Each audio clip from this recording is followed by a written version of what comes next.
Now, Roma Wines, R-O-M-A, made in California for enjoyment throughout the world. Roma Wines present Suspense. Tonight, Roma Wines bring you Mr. Robert Young as star of The High Wall, a suspense play produced, edited, and directed for Roma Wines by William Spear. Suspense, radio's outstanding theater of thrills, is presented for your enjoyment by Roma Wines. That's R-O-M-A, Roma Wines. Those excellent California wines that can add so much pleasantness to the way you live, to your happiness in entertaining guests, to your enjoyment of everyday meals. Yes, right now a glassful would be very pleasant as Roma Wines bring you Robert Young in a remarkable tale of Suspense. I woke up in bed. Nothing strange about that, except that it was a hospital bed. I couldn't imagine how I got there. I didn't remember any accident. I didn't feel sick. Why the hospital? I laid there trying to puzzle it out. Last night was Christmas Eve. I was stopping at the Beacon Hotel in Boston. I was going to get up early this morning and go to Fitchburg and find Helen, my wife. After 3 years of separation, it would be nice to be with her again on Christmas Day. I turned in bed and looked out of the window. Christmas? Why, it was summer. There were trees and grass and flowers in bloom. I guess I twisted around or something, because the next thing I knew, a girl was leaning over me, smiling. Hello there. Feeling better? Well, I guess so. Am I supposed to be sick? Well, no, not if you feel all right. We were beginning to get worried about you. You didn't seem to want to wake up. We? Who's we? Oh, Dr. Dunlap and all of us. Well, what happened to me? Well, why am I in a hospital? You've been very ill. Don't try to think about it, Mr. Lewis. Just get well. You're, Amy, aren't you? That's right. Good for you. Amy. How did I know her name? Why was her face so familiar to me? I tried to think, and suddenly I remembered. I'd been dreaming about her. In one dream, I was up to my neck in quicksand, and she was trying to save me. She was crying, and her tears fell on my face, and she kissed me. That would have to be a dream, wouldn't it? Still, as I looked up into her eyes, it seemed very real. I could almost feel her lips. I dozed off, thinking of her, and when I woke up, Dr. Dunlap was standing beside my bed. Well, Mr. Lewis, Miss Adams tells me you're bright and snappy this morning. Yeah. Any reason why I have to stay in bed? Oh, none at all. If you feel able, we'll get your clothes, and Miss Adams will take you down to the solarium, and you can sit in the sun. Now, how's that? The solarium was a big glassed-in veranda where the patients sat around and took it easy. Played cards and read and talked. There was quite a crowd when we walked in, but nobody seemed to notice us. Amy, Miss Adams, introduced me to a girl who ran the newsstand. Her name was Ella. She sold cigarettes, candy bars, magazines. I sat down over to one side and looked the people over. Nobody seemed very sick, but they said silly things and laughed a lot. One man acted like he was catching a ball and throwing it to second base. Then he'd argue with the umpire over a bad decision, and suddenly it hit me, like a smash in the face.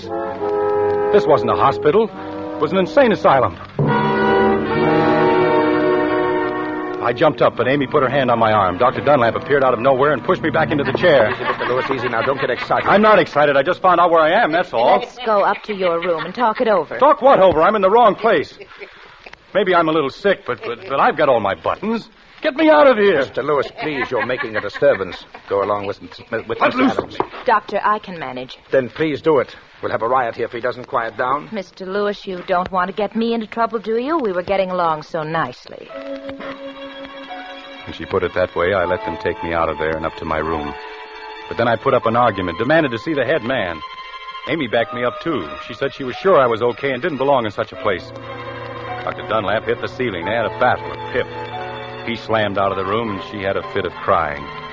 But the net result was that I was taken to the office of Professor Bird, the man who ran the asylum. He was a strange little guy, with a head cocked to one side like he was listening to something nobody else could hear. Ah, Mr. Lewis, feeling better? Why does everyone ask me that? Yes, I feel great. Good. Do you remember me? Should I? Well, not necessarily. What seems to be the trouble? You just made a mistake, that's all. Got the wrong fellow. I don't belong here. Well, that's strange. Your commitment papers seem to be in order. I don't care about that. Listen to me. Here, Oh. Mr. Lewis. Let's discuss this calmly. We're not in the habit of picking people off the streets haphazardly. Someone had signed you in. Who was it, your parents? My folks have been dead for years. Your wife, perhaps? She doesn't know I'm back in America. Probably thinks I'm dead. Come on, Professor, stop stalling. You've got it all on that paper. Never mind this paper. Tell me about yourself. Were you in the war? No, they wouldn't take me. Blood pressure or something. I went to Burma for the International Oil Company. Oh? How was it in Burma? Pretty rugged. I was there for 3 years.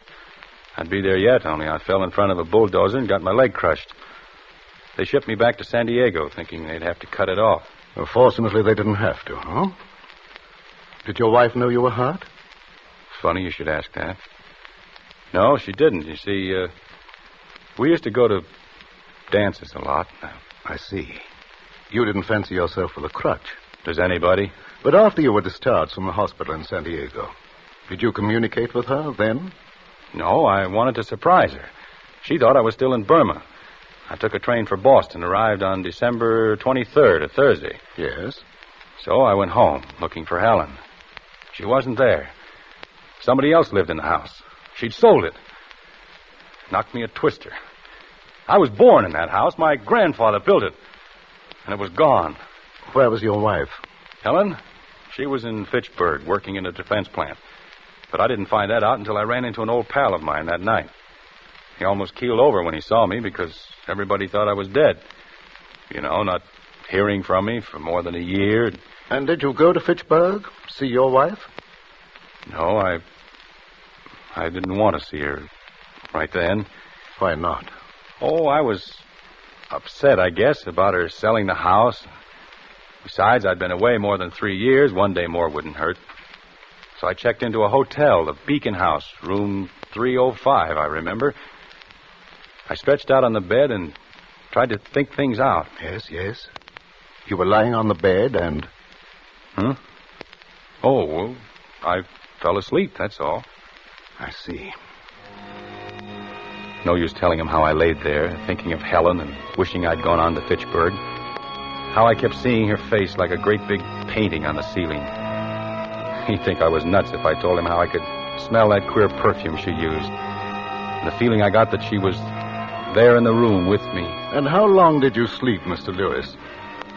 I don't know. What woke me up was someone knocking on the door. I got up and opened it and...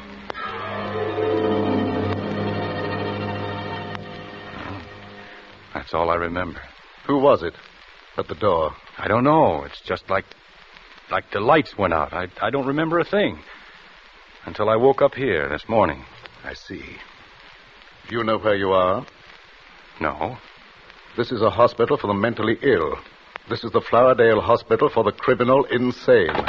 Criminal insane? I'm not insane, and I'm not... I've had a blackout, that's all. Does that make me a criminal? Oh, no, it's the other way around. The crime caused the blackout. Crime? What crime? What did I do? I can't tell you that. I'll say you can't. You've got the wrong man. And you're afraid to admit it. I wish that were true for your sake, Mr. Lewis. However, I attended your trial. The state called me as an authority on mental diseases. It was at my suggestion that you were sent here for treatment. How? How long do I have to stay? Until I'm convinced you are no longer a menace to society. All right. Give me a test. I'll get out of here in a hurry. I've just given you a test. And you failed badly. Why? Because I can't remember being in trouble? Well, that could happen to anyone. No, not in your case, Mr. Lewis. Your mind has drawn a certain a curtain across something it doesn't want to remember. The crime you committed is buried in your subconscious mind. Until you can remember everything that happened from the time you opened that door down to the present moment, I shall have to detain you. When you remember your crime and the reason you committed it, you can walk out of here a free man. But you're pretty sure I won't do it, aren't you? Okay, I'm going to fool you. Dr. Dunlap, Miss Adams, you're witnesses to what he said. Understand, Mr. Lewis, I'm interested in reasons. You'll get everything. You're a man of your word. I'll be on the street tomorrow. Come on, Miss Adams. Outside in the corridor, I felt so relieved, I threw my arms around Amy and gave her a big kiss. Then we walked hand in hand toward the stairway. We met a couple of nurses, and Amy stopped to talk to them. I walked back to Professor Bird's office and listened at the door. He and Dr. Dunlap were still talking about me. I heard them mention my name. I opened the door real easy so they wouldn't notice it. Why, he's been a walking zombie. He couldn't talk, had to be fed, bathed, and put to bed like a child. I'm really very encouraged. It wouldn't surprise me a bit if he recovered. Don't be absurd, Dunlap. Such cases never recover. You'll struggle a few weeks, try to remember, then chuck it. Oh, by the way, I think I ought to know. What did he do? Well, understand I don't want it noised around. But you'd better tell his nurse that he's dangerous. Especially when he thinks he smells perfume. Oh, yes. Yes, he did mention perfume. For your information alone, the man's a killer. Really? A rattlesnake. He strangled a woman with his hands, and he'll do it again. Here, read his history. That's all I heard, because Amy picked that moment to come and get me. But I'd heard enough to realize that something was terribly wrong. Me? A killer? Why, I never heard anyone in my life. I'd been framed. Somebody had committed a murder and pinned it on me because I'd lost my memory and couldn't defend myself. The only way to get free was to recall everything that happened, every single thing from the moment I opened that door. What if I couldn't remember? What if I never remembered? It meant being kept here, locked up for life, for a crime I didn't commit. Nice spot for an innocent man.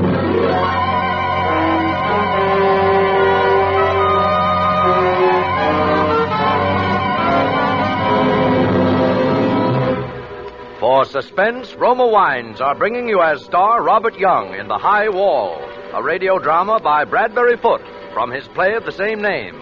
Roma Wines' presentation tonight in radio's outstanding theater of thrills, Suspense.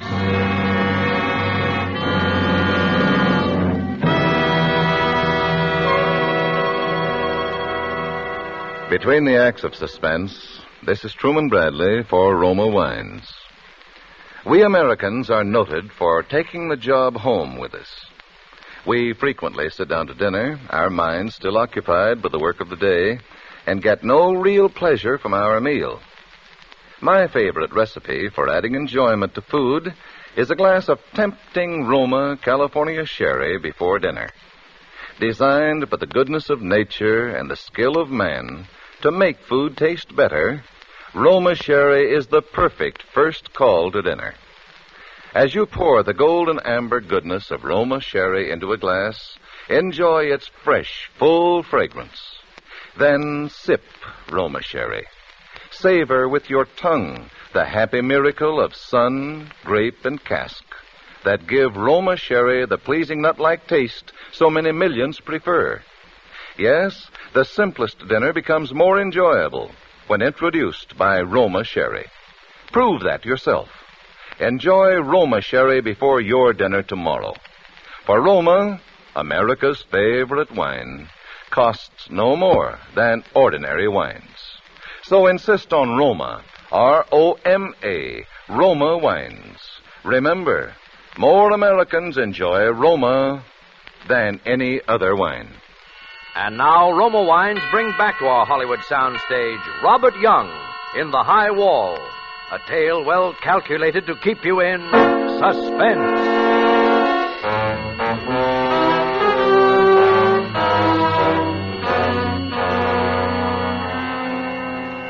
When I promised Professor Bird that I'd give him the whole story the next day, I was absolutely sure I could do it. But I couldn't. I couldn't remember a single thing that happened during that lost time. Absolutely blank I was. I racked my brain for a clue, lay awake nights torturing myself until I nearly had a nervous breakdown. Then, after about 3 months, I gave up. Just like Professor Bird said I would. Chucked it. When I did, a great feeling of relief came over me. It was like a heavy weight had been lifted off my chest. Amy noticed the change in me, and I told her the reason one night very late when she came in. She didn't like it a bit.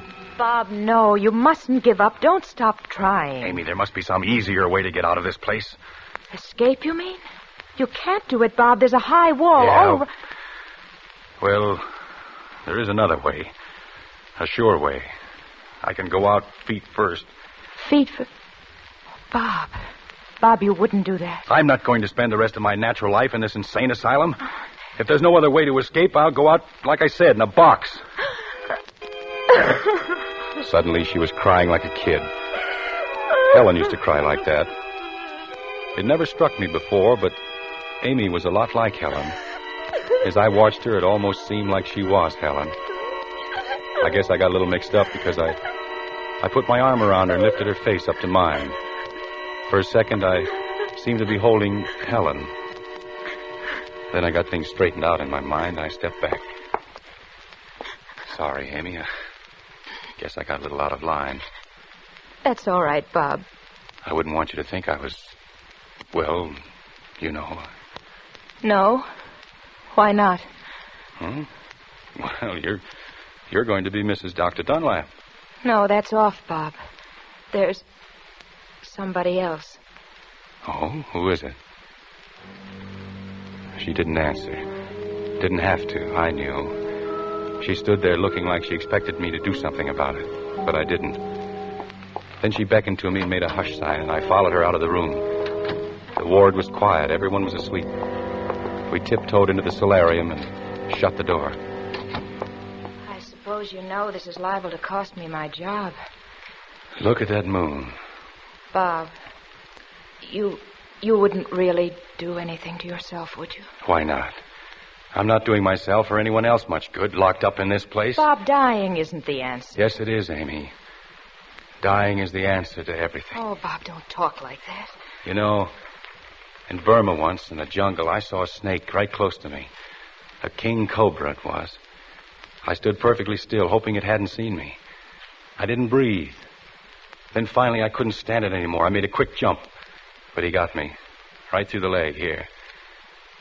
It was a swell chance to die. But I didn't want to. I crawled through the jungle to a first aid station. And I managed to pull through. For what? I'd have been better off to die right there. Oh, no. I kept on talking like that, hardly knowing what I was saying, because I had a queer feeling that I was telling it to Helen and letting her know what I'd gone through for her. Helen always wanted security, and I went out there to get it for her. Those oil companies paid big money. Bob, if you could only remember who it was when you opened that door. Yeah. What's that perfume you're wearing? What? Perfume? You know we aren't allowed to use perfume. Funny, I could swear. Lean closer. Of course you are. It's that same stuff that... Go on. Why don't you? What? Kiss me. I want you to. Sorry to interrupt, but we do have rules here. Hold it, Dr. Dunlap. The light isn't necessary. Go to your room, Mr. Lewis. That's all right, but don't throw the hooks into Amy. It wasn't her fault. Never mind, Bob. I can defend myself. Go along. I knew she could handle him, so I went up to my room. Besides, I had something on my mind. While I was holding Amy in my arms, I had a vision, I guess you'd call it. I saw Helen. She was lying on the bed. The doctor was bending over her. The room was crowded with people. Everyone was tense, frightened. Then the doctor straightened up and said, "She's dead." Helen, my wife, was dead. I remembered it now, distinctly. But that was all. I couldn't remember how or why it happened. It was just like a photograph. Nothing led up to it, and what happened after was perfectly blank. But the fact that Helen was dead didn't seem like a surprise exactly. After a while, I heard Dr. Dunlap come up and lock me in. He hesitated outside the door like he wanted to come in and bawl me out. Then he went away. The next thing, Amy was shaking me, trying to wake me up. Bob. Huh? What's the matter? We're sunk, Bob. He was furious. I'm discharged, and you're going to be put in another ward. By the louse, he can't get away with it. Listen. Shh. I know how you can escape. What? How? Ella quit her job. She's leaving in the morning. Her car will be parked in the driveway outside the solarium. All you have to do is get in the car, lie down on the floor, and pull a rug over you. Oh, Amy, that's screwy. How would I get outside? The solarium door is always locked. That's it. Ella's going to unlock it before she turns in her keys. Yeah? But I'd be seen. No, they'll all be in church. It's Sunday, Bob. Oh. The minute they start to sing, open the door and slip out. Oh, Bob, it's the chance of a lifetime. Ella leaving makes it easy. She'll drive right through the front gate, and they won't even stop her. Oh, Bob, say you'll do it. I can't go away and leave you here. Well, what did I have to lose? Besides, she started to cry and carry on, so I said, all right. The funny part of it was, it did work. I'll bet we were 50 miles from the asylum before they knew I was missing. Ella picked up Amy at the edge of town, then hit for the open road.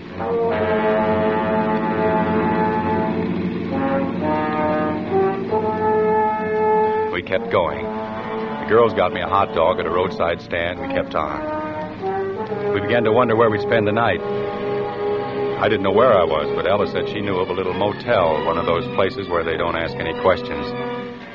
It was late before we found the place. We took 2 bungalows, the girls in one, me in the other. I got them settled for the night and then started to leave. Amy followed me outside. Bob, just a minute. Goodness, it's dark. Where are you? Here? Oh. You forgot something, Bob. Oh, Oh, Bob. you're sweet. Why, you're trembling like a leaf. Scared? It could be that. We've been very lucky all day. Yes. But I think we'd better split up tomorrow. Oh, no. Don't you see? They're only looking for me. They don't connect me with you girls, but Dr. Dunlap's no fool. He's probably figured it out by this time. If we travel together, we're sure to be caught. No. If we separate, I'll never find you again. Bob, don't you want me? Amy, don't talk like that.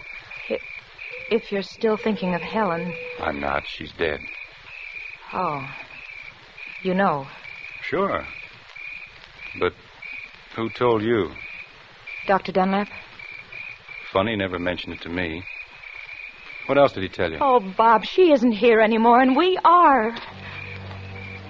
I pulled away from her and walked across to my bungalow. I guess she thought I was sore. Bob? I wasn't. It was just that I knew I couldn't make her understand. There was something I couldn't explain to anyone. Helen wasn't gone. She'd never be gone, not to me. I opened the door and went in. The bungalow was a crummy little place. It reminded me of that hole I lived in Burma. I was groggy from driving all day. Amy had started me thinking of Helen. I laid there on the bed, remembering things. The night I met Helen. The first time we danced together. Our wedding and our honeymoon at Jack Pomeroy's cottage in the Berkshires. I didn't know Jack very well then, but she did. Those were happy days. What you don't know doesn't hurt you. I was happy afterwards, too. Each time I forgave her, we'd go on another honeymoon. She called it starting over from scratch. But I never should have gone away. That's what did it. She couldn't take it. Well, I'll go up to Fitchburg tomorrow and we'll patch things up. Someone's knocking at the door. That's funny. Nobody knows I'm back in town. Hello? Bob, let me in. Who is it? Bob, I want to talk to you.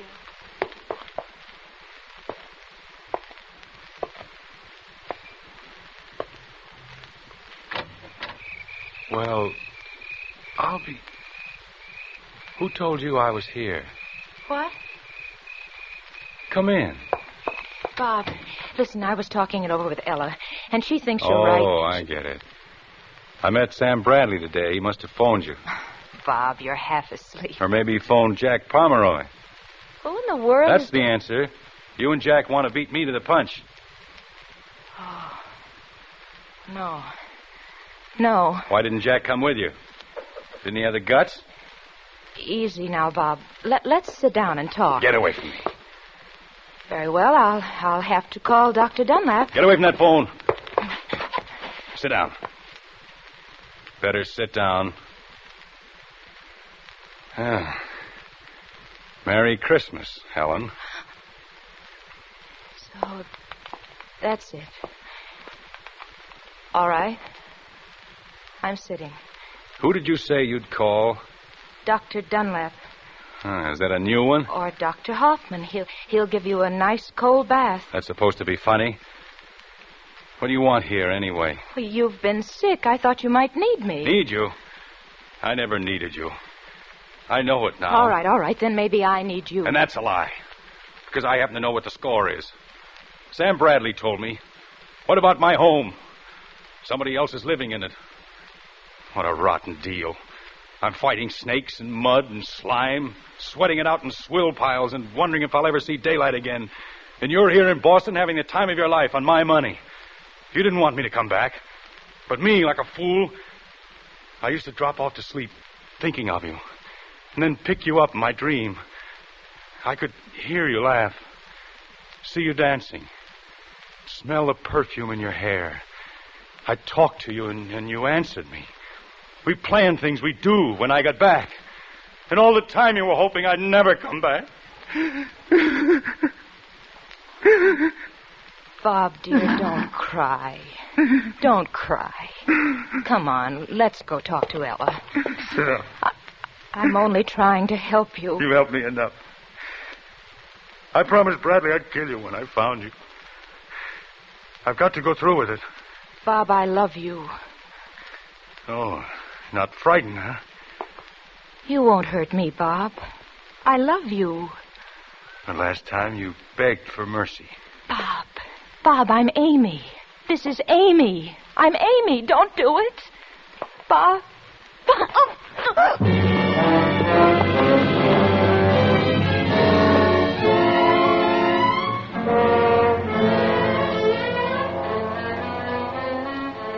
I was pressing my fingers into her throat. She died game this time. Didn't kick or make much of a struggle like she did before. It was almost like she wanted me to do it. And yet, as long as she lasted, she seemed to be begging me with her eyes not to do it. It didn't take long. Then she went limp, and I let her fall to the floor. When I let go of her, I kind of lost track of things. Another blackout. I woke up about a week ago. It's taken me this long to get things straightened out. It's winter now. My nurse tells me.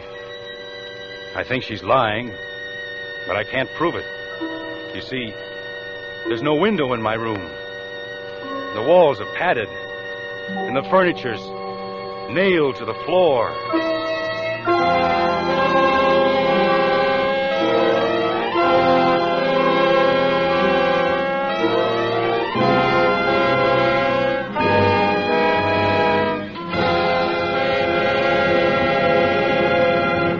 Suspense. Presented by Roma Wines, R-O-M-A, made in California for enjoyment throughout the world.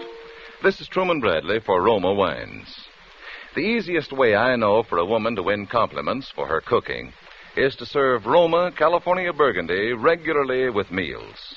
The tempting fragrance and robust taste of red Roma Burgundy harmonize perfectly with a juicy steak, oven-browned roast, or sizzling chop.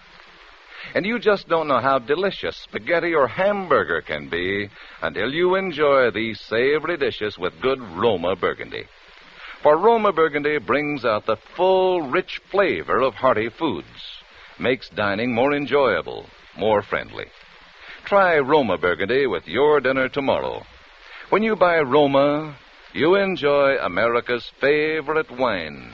Yet Roma, R-O-M-A, Roma wine costs no more than ordinary wines. And may I suggest Roma California Champagne as the perfect touch of smartness for bridal shower or reception? Roma Champagne is ideal, too, as a going-away gift for the bridal couple. Robert Young may soon be seen in the Hal Wallace Paramount production, The Searching Wind.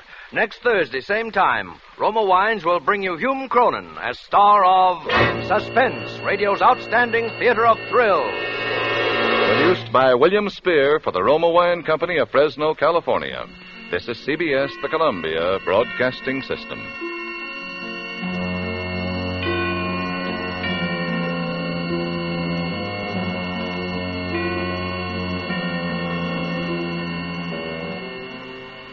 Now, Roma Wines, R-O-M-A, made in California for enjoyment throughout the world. Roma Wines present Suspense. Tonight, Roma Wines bring you Mr. Hume Cronin, who is currently being seen in the Metro-Goldwyn-Mayer production, The Green Years, as star of Too Many Smiths, a suspense play produced, edited, and directed for Roma Wines by William Spear. Suspense, radio's outstanding theater of thrills, is presented for your enjoyment by Roma Wines. That's R-O-M-A, Roma Wines. Those excellent California wines that can add so much pleasantness to the way you live, to your happiness and entertaining guests, to your enjoyment of everyday meals. Yes, right now a glassful would be very pleasant, as Roma Wines bring you Hume Cronin in a remarkable tale of suspense.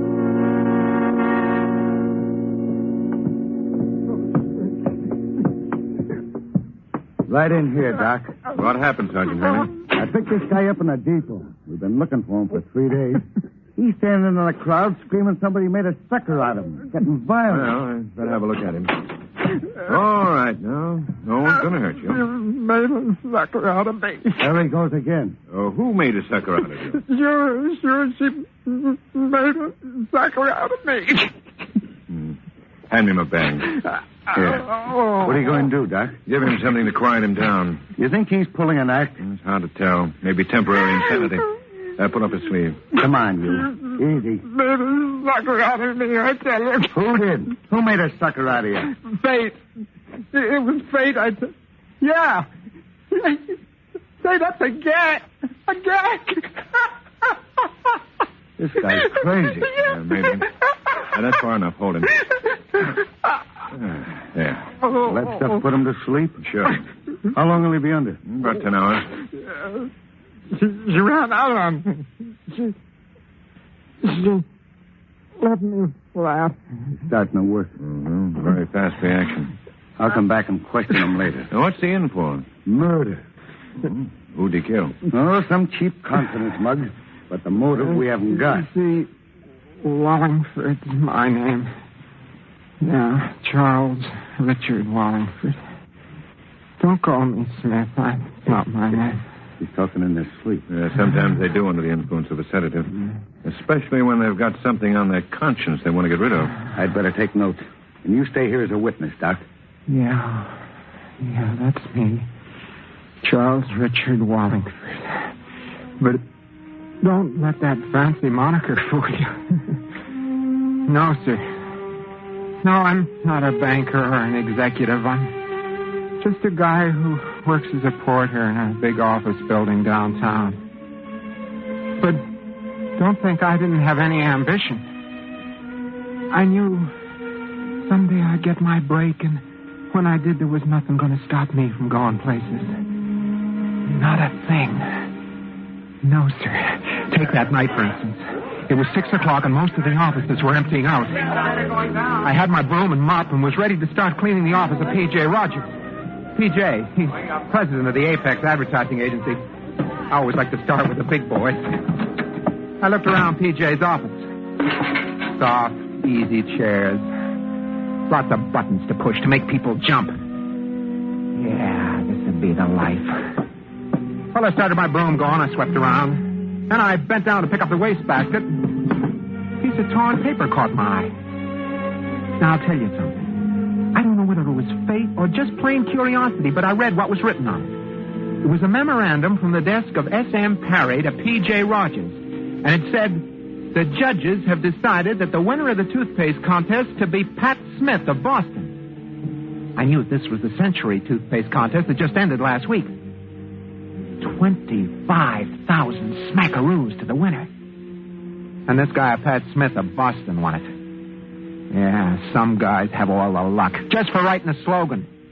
$25,000, and the guy doesn't even know he won it yet. Hey, he doesn't even know he won it.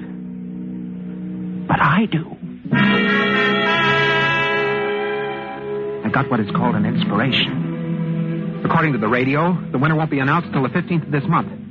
Today's the 12th. Charlie, my boy. Charlie, my boy, I say to myself, when fate decides to hand you a break, who are you to turn it down?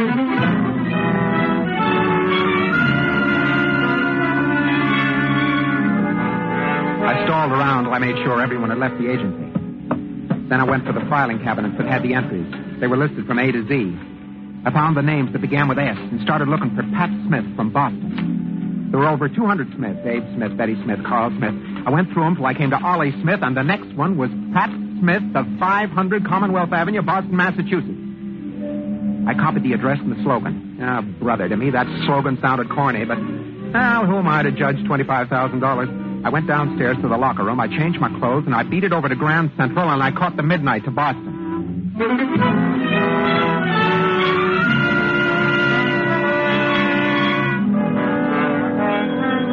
Run, boy. 500 Commonwealth Avenue was a big hotel with a sign reading for men only. I walked up to the desk. May I help you? You have a Mr. Pat Smith staying here? Pat Smith? Now, let me see. George Smith. Harry Smith. Ah, yes, Pat Smith. Room 1133. 1133, thanks. Oh, say, mister, look, we have... The clerk started to yell something after me, but the elevator door closed and I didn't wait. Yeah, I didn't wait. I wish I had, but I didn't.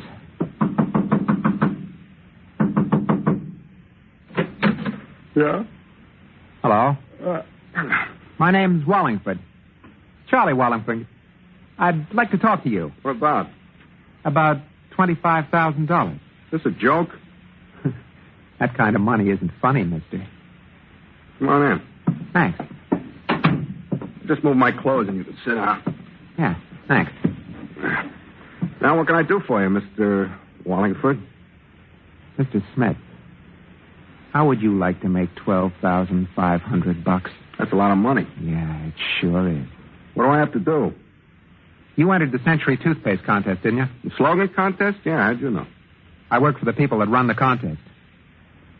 I see. And I can fix it so you can win first prize. Now I'm beginning to understand. Good.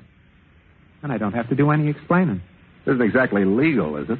Well, maybe not. I thought all these contests were run on the up and up. They are. This happens to be what you'd call an unusual circumstance. I see. Somebody has to win. Might as well be you. Tell me, why of all the contestants did you happen to pick me? Oh, I don't know. Just chalk it up to fate. Well, suppose I don't agree to your proposition. Then I'll find somebody else who will. Simple as that? Yeah. All right, it's a deal, Mr. Wallingford. Just plain Charlie to all my business friends. Shake. Yeah. Well, I suppose you're busy. Not here. at all. Well, don't you have some kind of job you got to get to? No. That's why I came to Boston. Oh. How long you been here? 2 days.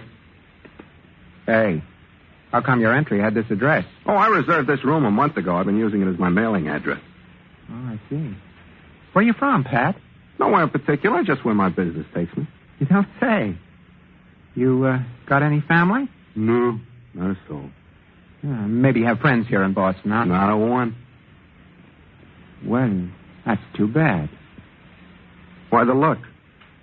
Oh, nothing. I was just thinking. Yeah, about the money? Right the first time.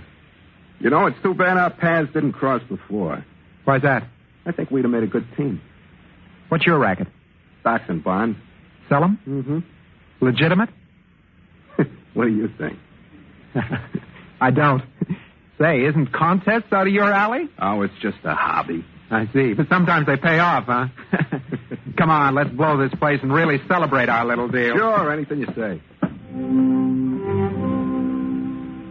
I knew I had this guy figured from the second I laid eyes on him. Just a small-time confidence mug. And I knew he wasn't going to play 50-50 with me. No, sir. The minute he got his hands on that dough, I'd have to sing for my half.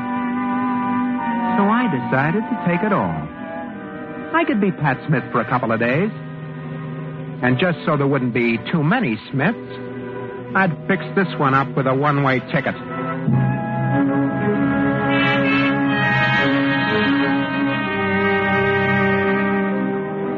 We went to a place for coffee and sandwiches. I had some of my sleeping pills with me. By the time we got to the apple pie, he was feeling them. Something wrong with me. What's the matter? My head going around like a top. Come on. Yeah. Give me your arm. Yeah.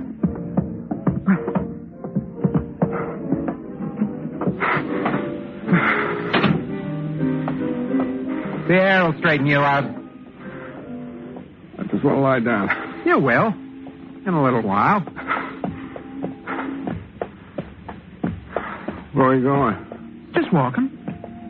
I want to lie down. Hey, now, wait a minute. Take it easy. Hey. Here. Hold up.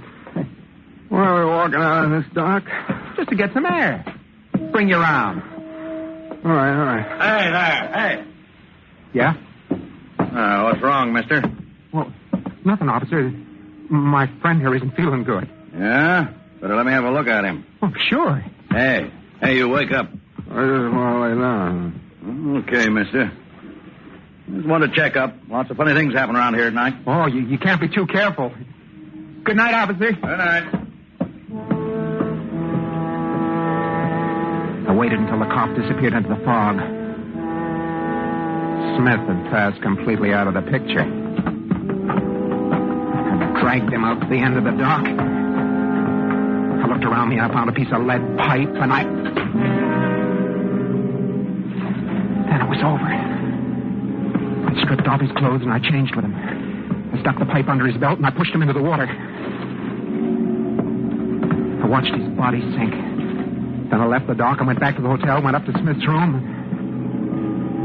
After a while, I went to sleep.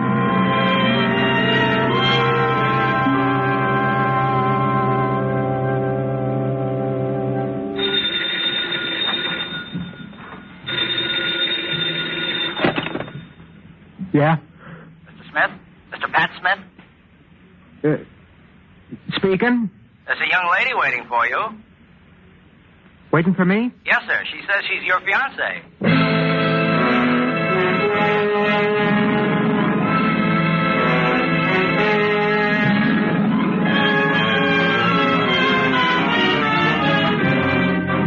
For Suspense, Roma Wines are bringing you as star Hume Cronin in Too Many Smiths by Arthur L. Gray. Roma Wines' presentation tonight in radio's outstanding theater of thrills, Suspense.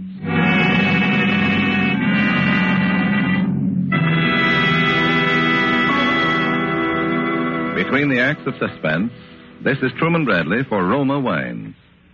Visiting friends in Hollywood, I noticed that more and more of them now entertain with wine.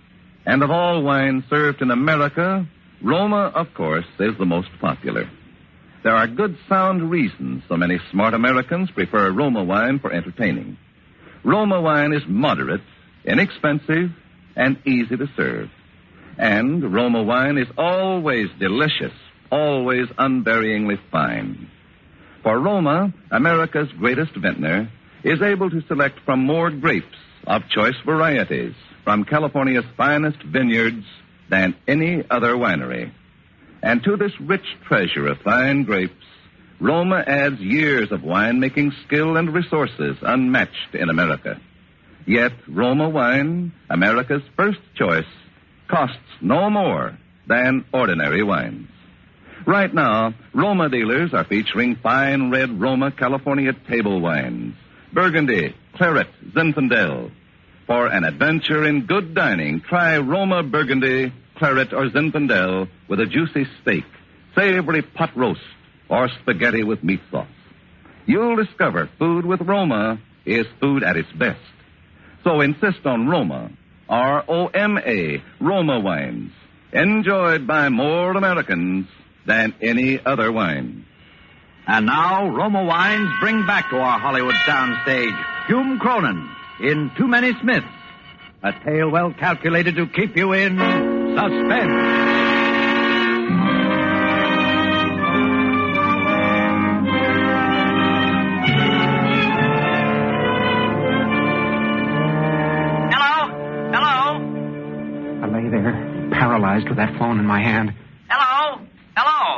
Mr. Smith? Did you hear me, sir? Your fiancée. My fiancée? Yes, sir. Oh, okay. I'm coming right down. She'll be waiting for you in the reception room. This didn't jive. Smith said he didn't know anybody in Boston. I started to break out in a sweat. I had to go down and face her. Trying to avoid it would make things look suspicious. I took my time dressing, but my mind was going like a machine gun. But it was no use. There was nothing to do but face her and to try and bluff my way.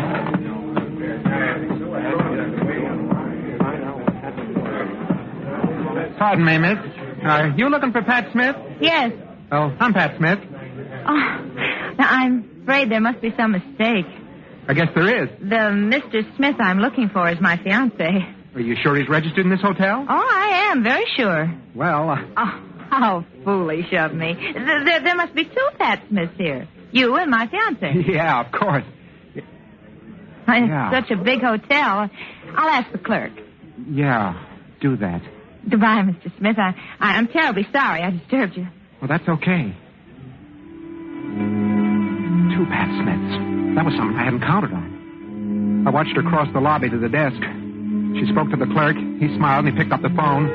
The dame sat down and waited. In a few minutes, a middle-aged guy walks up to the desk, and the clerk pointed out this dame to him. I took a good look at this other Pat Smith and beat it into the elevator and went upstairs to my room.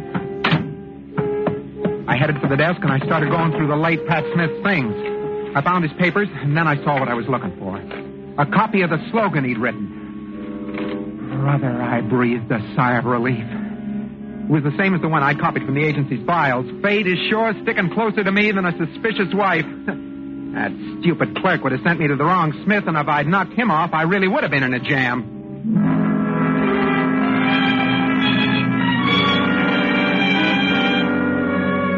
You know, I didn't sleep good all that night. Around 8 a.m., I headed for the drugstore on the lobby. My head was buzzing. I wanted a cup of black coffee. As I was drinking my second cup, I glanced in the mirror in front of me, and I saw the second Pat Smith come in. I turned around to watch him buy some stuff at the counter, razor blades and shaving soap, cream, stuff like that, and a large tube of Century toothpaste. Toothpaste. It was only then it began to creep into my mind. Maybe this Pat Smith had entered the contest also. And if so, maybe he was the guy that was going to collect the 25 grand. Maybe I'd been barking up the wrong tree. A sick, weak, empty feeling settled in my insides. I put a quarter on the counter and followed Smith into the lobby. I beg your pardon. Yes? Isn't your name Smith? Pat Smith? Yes, it is. Funny thing is, that's my name also. Oh, yes. I heard there was another Pat Smith staying here. You mind if I sit down? No, go right ahead. Thanks. Kind of funny, two Pat Smiths living under the same roof. Well, I don't know. Smith's a very common name. You're right there. You know, that's how I met your girlfriend. My girlfriend? Yeah, the tall, blonde, good-looking dame. Oh, yeah, I remember. But wasn't she looking for you? I don't get you. Well, the clerk telephoned me in my room that she was waiting downstairs, and when I met her, it seems that I wasn't the Pat Smith she was looking for. Darn it. You weren't? No, so naturally I assumed it was you. Couldn't be a third Pat Smith here. Well, hardly. I spoke to the clerk about it, and he checked the register. Maybe she had the wrong hotel. Well, I doubt that very much, because I've seen her about the lobby for the past few days. You have? Well, what's wrong? Huh? Nothing. I was just thinking. Yeah. I see you're doing a crossword puzzle. Uh-huh, yeah. You interested in puzzles? Sometimes. I like contests better. You know, the kind they have on the radio? Yeah. Did you ever enter one of those? Well, as a matter of fact, I have, yeah. How about the Century toothpaste contest? Of course, at $25,000. That's it. It's quite a big prize to shoot for. Yeah, sure is. What kind of slogan did you write? Oh, I think it's pretty good. I got a copy right here in my pocket. Care to read it? Oh, I sure would. Let me see now. Here it is. I don't think it'll win first prize, but it might win one of the lesser ones. Well, what do you think, Pat? Yeah, it's pretty good. Much better than the one a certain party I knew wrote.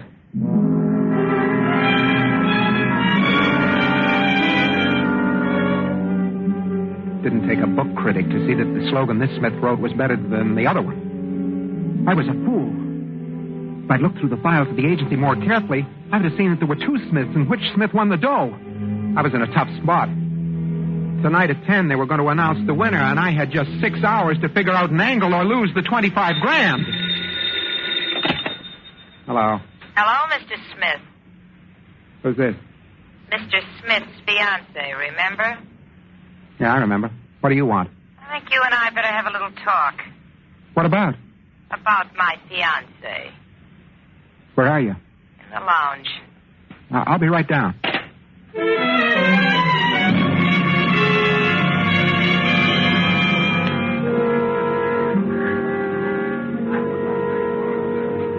Well, hello.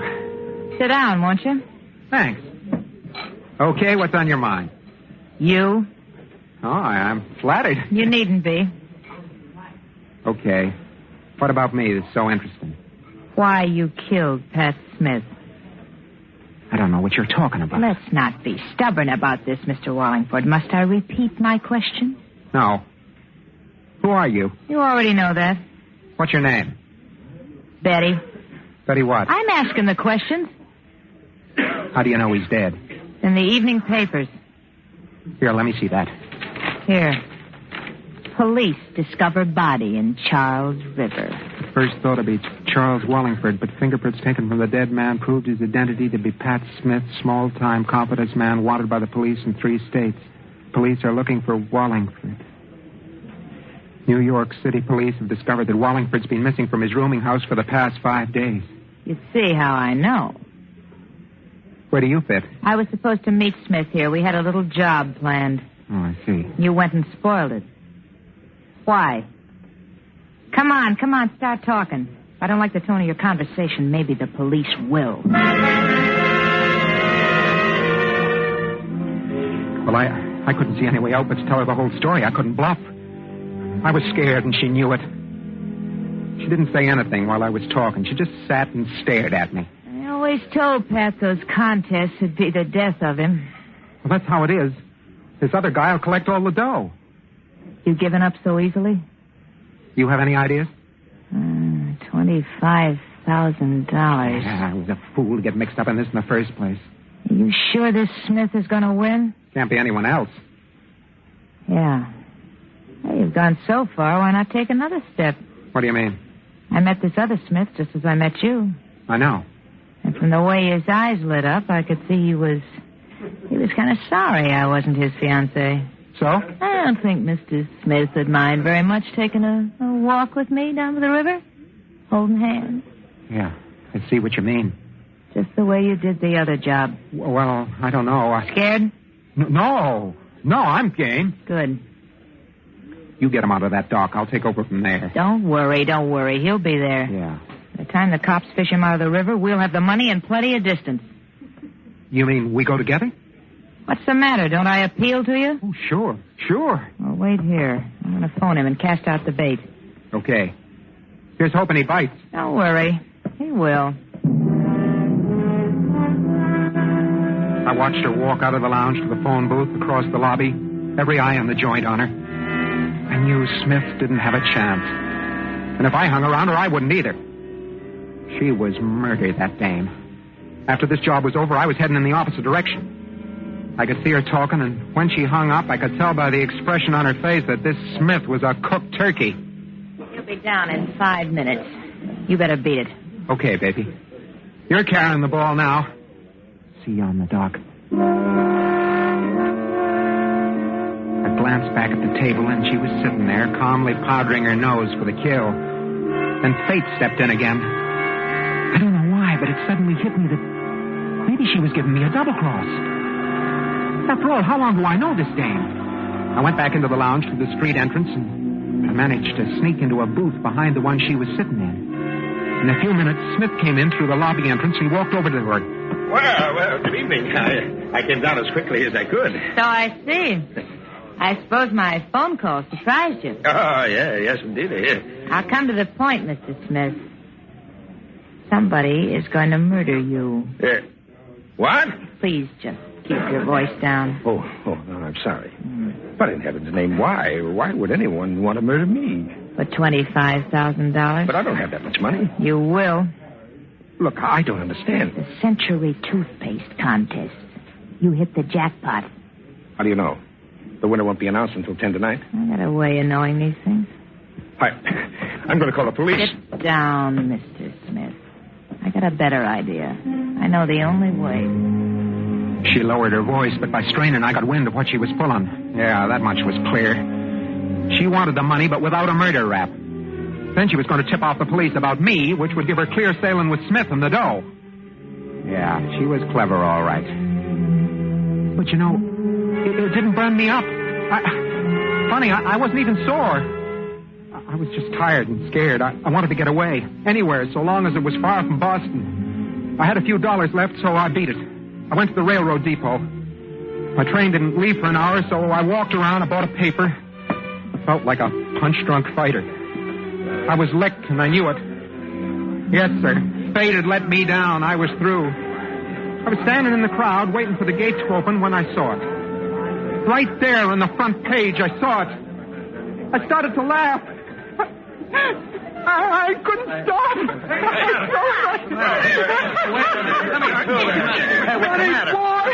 What's the matter, buddy? Hey, you're Charles Wallingford, alias Pat Smith. You're wanted for murder.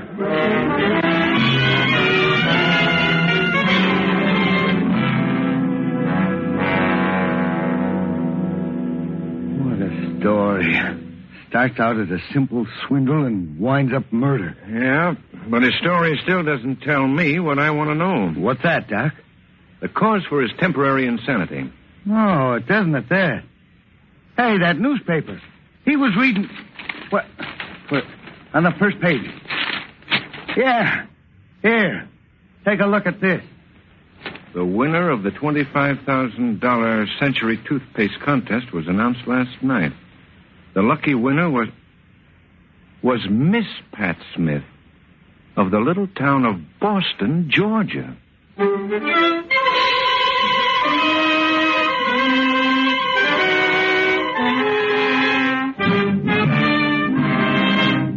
Suspense.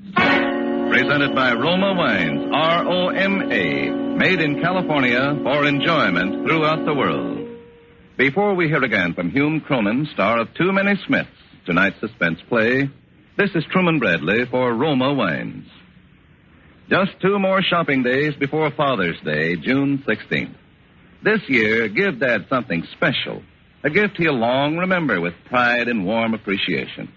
Honor him with a bottle of magnificent Roma California champagne, traditional wine for the truly special occasion. Or, if you're planning a family party for Dad, make it really festive with the bubbling brilliance of pale gold, sprightly dry Roma champagne. For Roma champagne pays the perfect compliment due the man of the house on his day.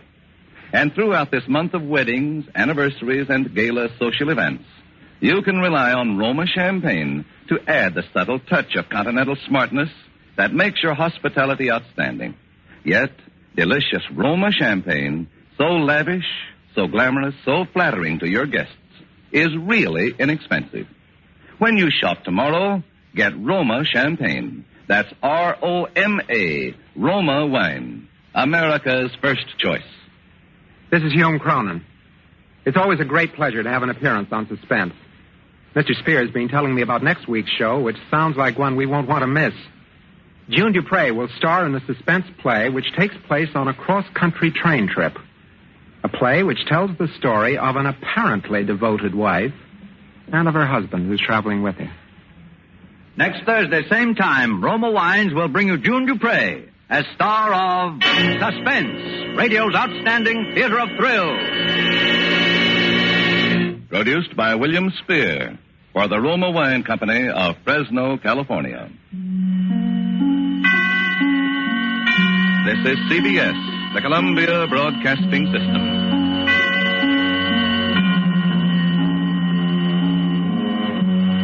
Now, Roma Wines, R-O-M-A, made in California for enjoyment throughout the world. Roma Wines present Suspense. Tonight, Roma Wines bring you Miss June Dupre as star of Your Devoted Wife, a suspense play produced, edited, and directed for Roma Wines by William Spear. Suspense, radio's outstanding theater of thrills, is presented for your enjoyment by Roma Wines. That's R-O-M-A, Roma Wines. Those excellent California wines that can add so much pleasantness to the way you live, to your happiness in entertaining guests, to your enjoyment of everyday meals. Yes, right now a glassful would be very pleasant as Roma Wines bring you June Dupre in a remarkable tale of suspense.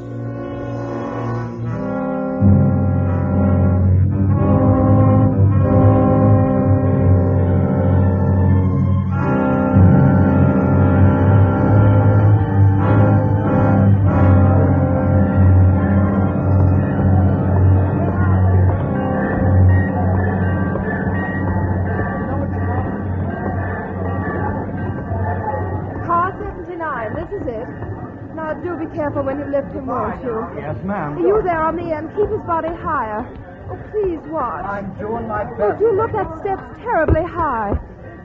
Where is that porter? What compartment, lady? What? Oh dear. 1 minute. Hey, now look, he's not too light, lady. Yes, I know. Here it is. Compartment E. No, I guess that's down the other end of the car. Now wait for me. Where is that porter? Oh, there you are. Yes, ma'am. I'm Mrs. Thornton. This is my husband. He's very ill. Yes, ma'am. You're in compartment E. The bed's made up. Oh, thank you. Please keep him covered well. This way, please. And do be careful when you lift him from the stretcher. I'll attend to that, ma'am. Lift him from under his arms. Easy now. Easy. Watch the door. Right in here, please. Lay it right down there. That's fine. Are you certain there are plenty of blankets? Yes, ma'am. You can have more if you like. Well, I guess that's all. Yes, thank you very much. Oh, yes. Will you tell Dr. Stevens everything went well? Yes, ma'am. Goodbye. Goodbye. I'm the porter for this car, ma'am. I'll be with the car to Chicago. Just ring if you want anything. I'll remember. That'll be all for now. Yes, ma'am. I do wish we'd start. It's so stuffy in here. What was that? Oh, Martin, you startled me. Where are we? How are you, darling? Did you rest well? I'm all right. You're rather groggy. What kind of room is this? We're in a compartment, dear. On a train? Yes, dear. Now, don't try to sit up. But why? Well, please put the covers over you. All right.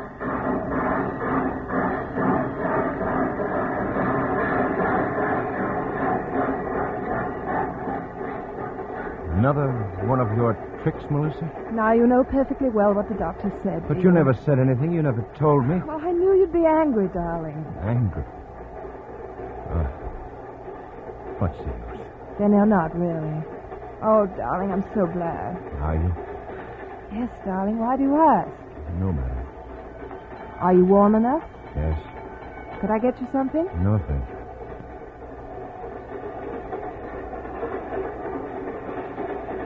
I detest train rides. I would have made plane reservations earlier. Only it would have been difficult to prop a drug man up in a seat. Martin. It's the truth, isn't it? I don't know what you mean. But you do know I was carried on this train. You do know you gave me sleeping pills to put You're me... ill, darling. Very ill. You've done a wonderful job. A very skillful planner. You ought to be congratulated. The doctor told me to give you those sleeping pills when you didn't rest well.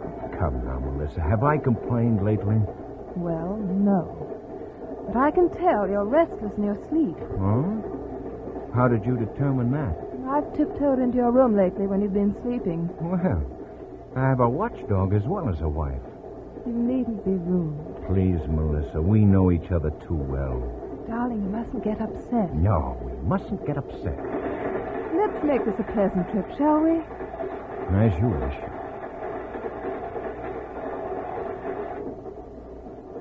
Well,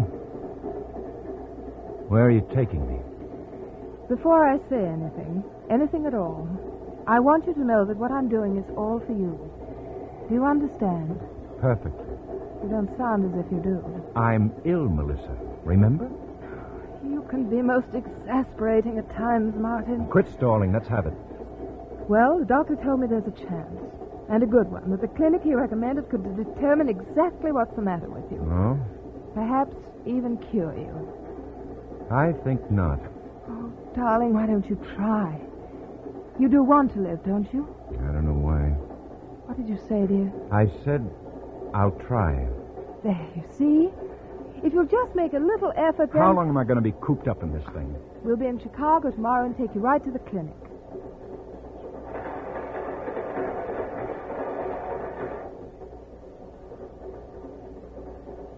Your scheme won't work, Melissa. What on earth do you mean? What scheme, dear? Yes. Tickets, please. Yes, one moment. Promise me you'll behave. Go ahead. Get him the tickets.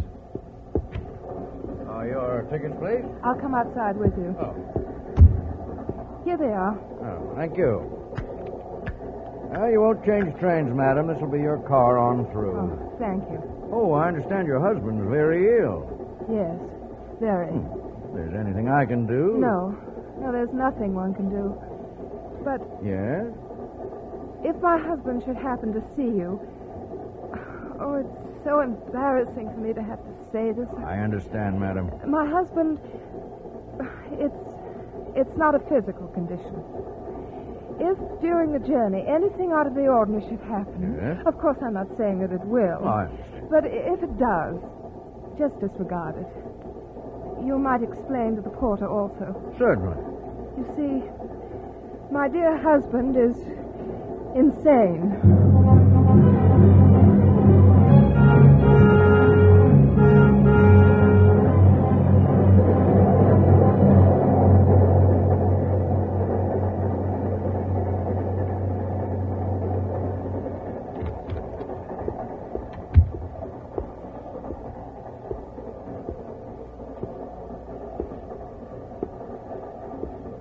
You needn't tiptoe, Melissa.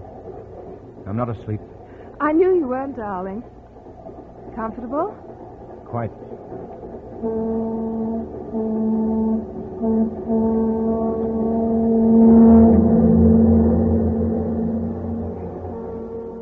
What took you so long? I was just asking the conductor about the connections. You're very efficient. But then you always were. It's much simpler that way. I must put these tickets where I won't lose them. Darling. Yes? My keys. What keys? Please, dear, the keys to my luggage.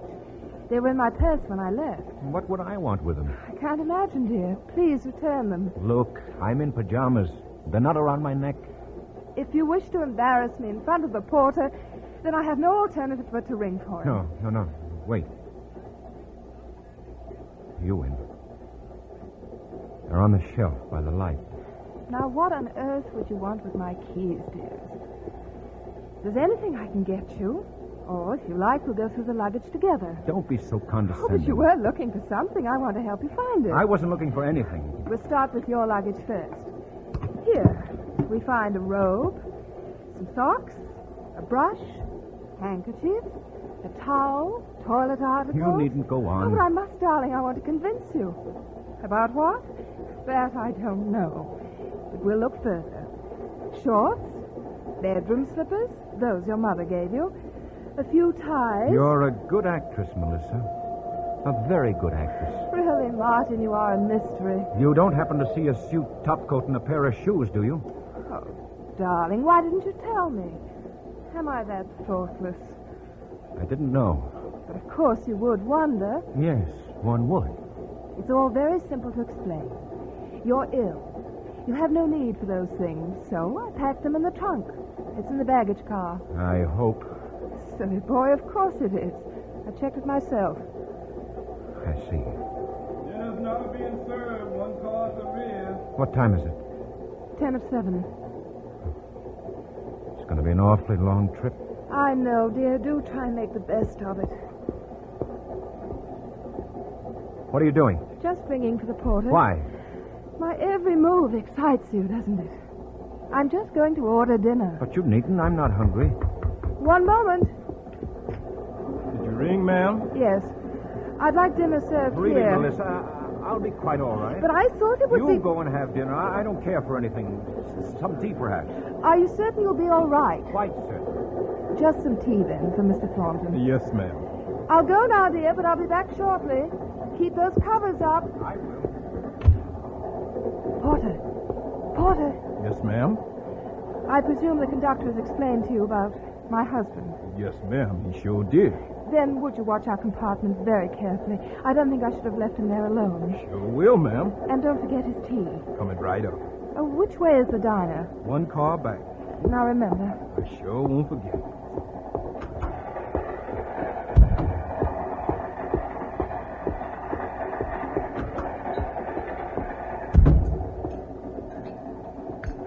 Table for one, please. I'm alone. Your husband, come quick. What's happened? He's gone, ma'am. He just ain't there. I went to get the key and... Oh, he couldn't. He couldn't be. Did you look thoroughly? Look, ma'am, he sure enough ain't here. Are all these compartments filled? Yes, ma'am. Well, don't stand there. Do something. I'll go back through again. No, you stay here. I'll go to the front of the car. Yes, ma'am. Couldn't have gone far. He wouldn't dare try anything. He's alive. He's got to be. He couldn't die now. Not now. Martin! Don't come! Keep away from me! Please, you've got to come! Keep away from me! Porter! Let go of me, you stupid woman! Somebody, please help me! Let go of me! Go on! I'm all right. Let's get out of here. Oh, Martin, darling. What were you thinking of? I can't breathe. Help me, Porter. Yes, ma'am. Easy now. Martin, I faint. Shock. What a foolish thing to try. I'm sorry, Melissa. Guess it was. Thank you, Porter. That'll be all. Yes, sir. There now. Please lie down. I'm all right. Here, drink this. More sleeping pills? Yes. You're such a faithful wife, Melissa. I couldn't be otherwise. And you want me to live so badly. I do, Martin. So very badly. I wonder why.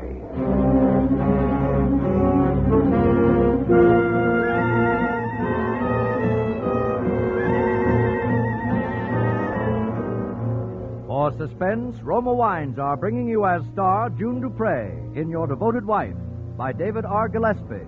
Roma Wines' presentation tonight in radio's outstanding theater of thrills, Suspense.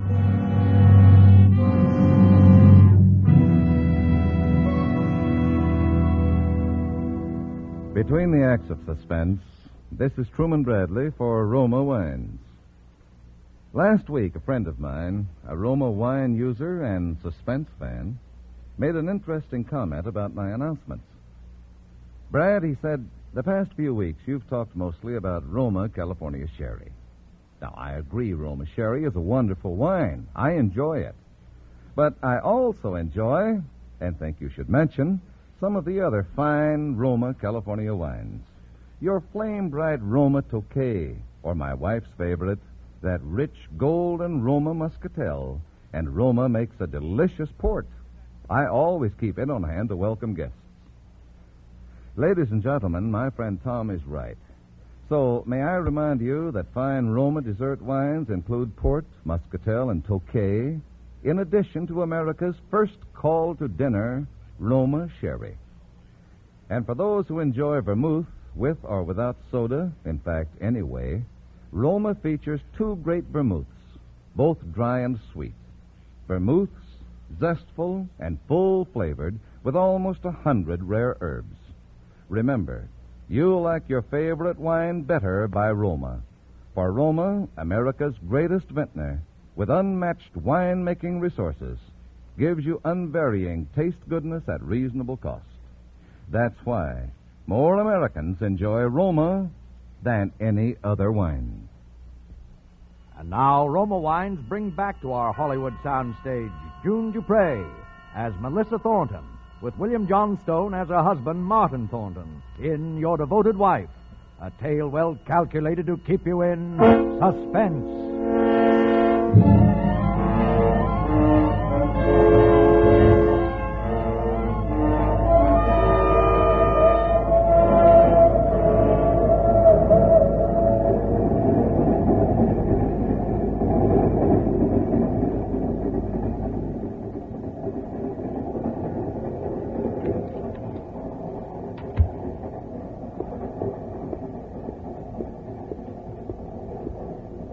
Conductor? Well, it's rather late for you to be up, isn't it? Yes, I couldn't sleep. Can I help you? Yes, you can. When is our next stop? Let me see. We're doing Minnewanka at 2:32. We're running a few minutes late. Just about 20 minutes. There's a telegraph station. I mean, we can send a wire? Yes, of course. It's very important that this message gets to Chicago immediately. I wonder if it would be possible for you then. Could you get off at the next stop and... Now, look, Mr. Thornton. Can't your wife send it? No, she's asleep. I don't want to bother her. Oh, I see. Well, all right, give it to me. I'll have the porter drop it off. Yes. You see, I have it written. Here it is. I'll send it as soon as we stop. Thank you very much. Not at all. Good night. Good night.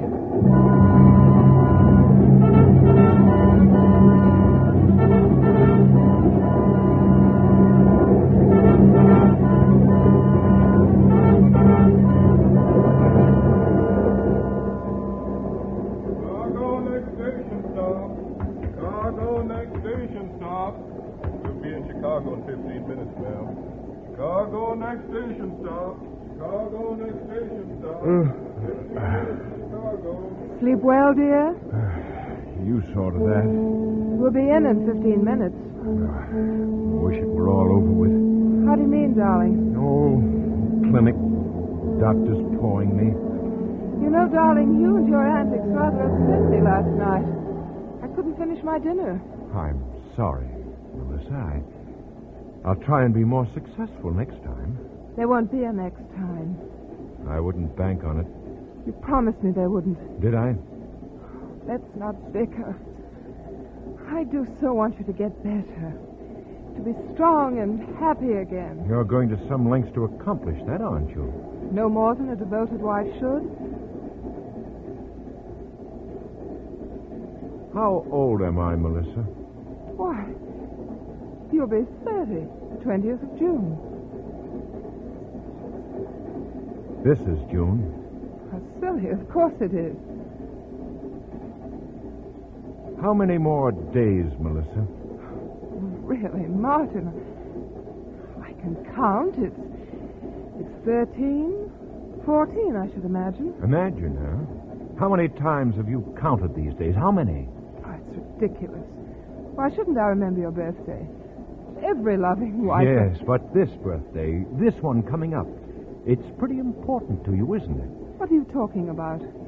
$50,000. Oh, darling, you do come into your inheritance this year, don't you? If I'm lucky. Talking in riddles. It's your money. Mine, when I reach 30. Well? But if I don't reach 30, then Sis gets it. You won't see a penny of it.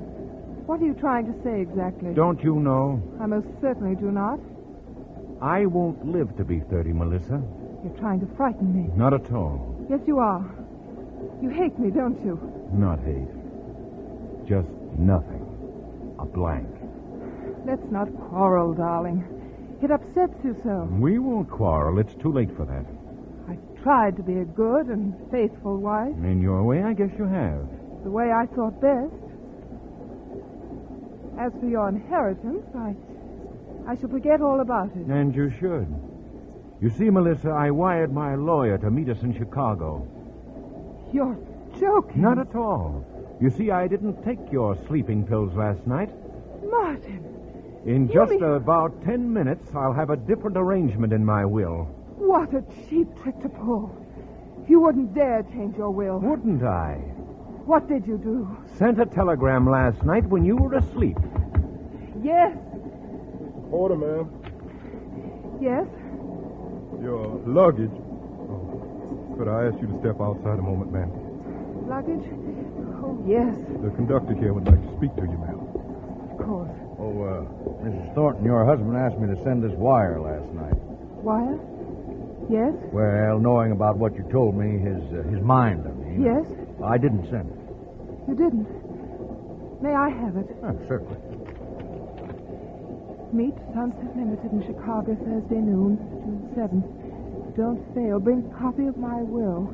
Compartment E, car 79. Signed Martin. That's it. You've done me a great favor. I hope I did right. You most certainly did. Thank you. No, not at all. What's wrong? Nothing, darling. Nothing at all. What took you so long? The porter was showing me where our luggage would be on leaving the train. Oh. Darling, look at you. Now you must keep covered up. And we aren't going to quarrel anymore. Everything's going to be just fine. Just fine.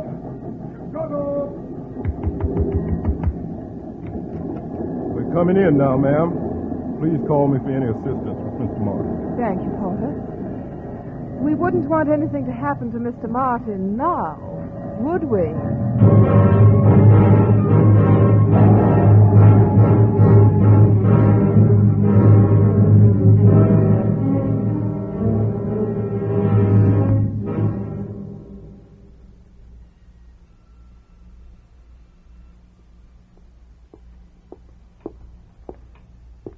You may see your husband now, Mrs. Thornton. Thank you.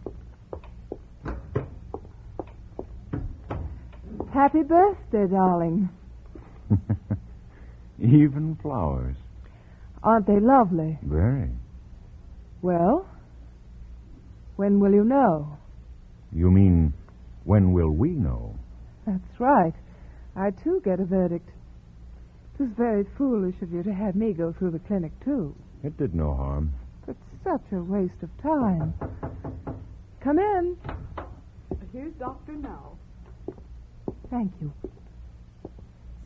Darling, no matter what the verdict, you must be brave. I'll do my best. Well, Good morning, Doctor. Good morning. Good morning, good morning. Please sit down, Mrs. Thornton. Thank you. Well, I don't know quite how to start. Let's have it, Doctor. Well, Mr. Thornton, I'll be brief. All of the tests and every diagnosis made indicate that there's absolutely nothing organically wrong with you. Nothing wrong? That's what he said, Melissa. Aren't you happy? Yes. Yes, of course. Well, that's that. Thank you very much, Doctor. Mrs. Thornton, Yes? wouldn't you like to hear your diagnosis? I'd completely forgotten. Of course. Sit down, Mrs. Thornton. Thank you. Mrs. Thornton, if you're careful, and by that I mean careful, you will have at the most 30 days more to live.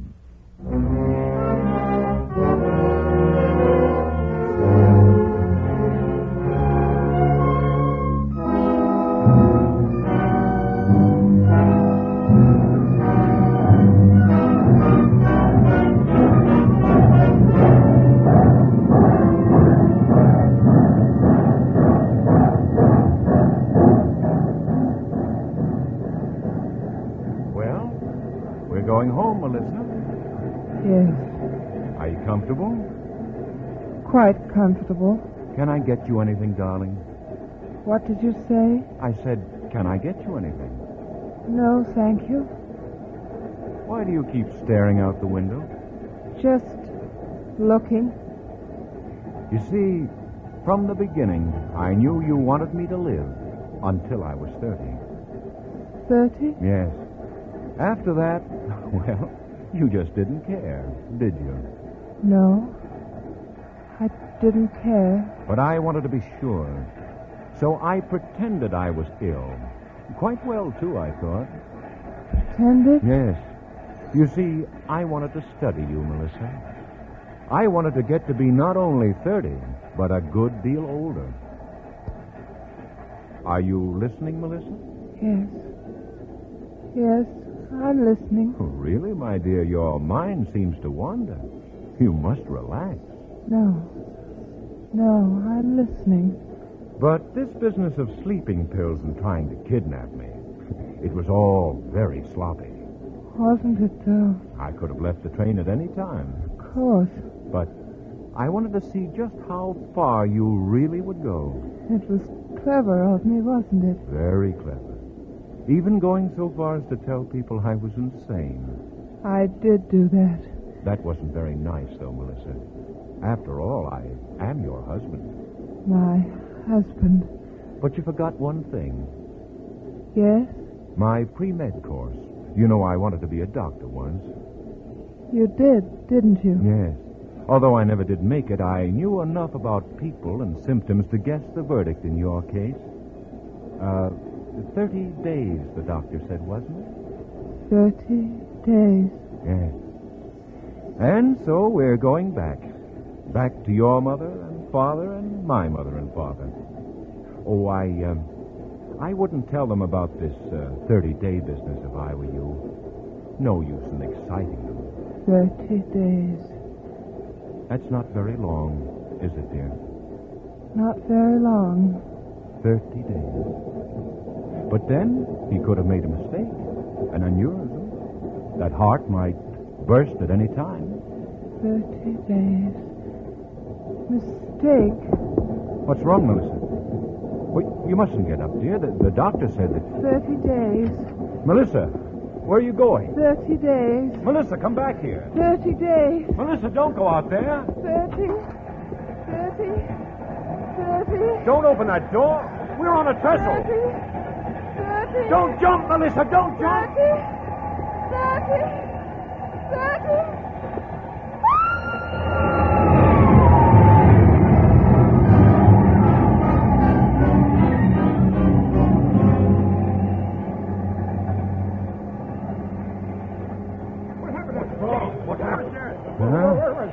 Oh, some woman. She jumped. Poor thing. I guess she just didn't want to live any longer.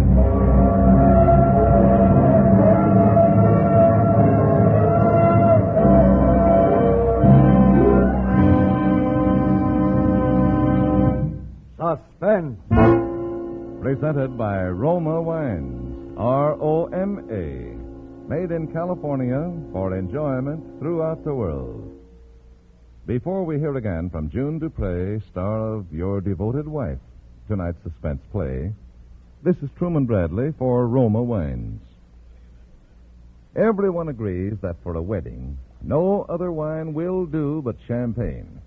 And Roma California Champagne, as discriminating wine users know, makes it possible for everyone to enjoy the taste luxury of truly fine champagne at reasonable cost. So, if there's a wedding or anniversary on your June calendar, make it a sparkling golden moment with the pale gold bubbling brilliance of Roma California Champagne.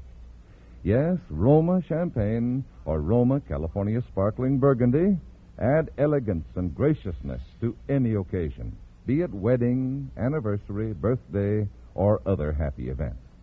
And because Roma is America's greatest vintner, with years of winemaking skill and resources unmatched in America, Roma brings you fine champagne at reasonable cost.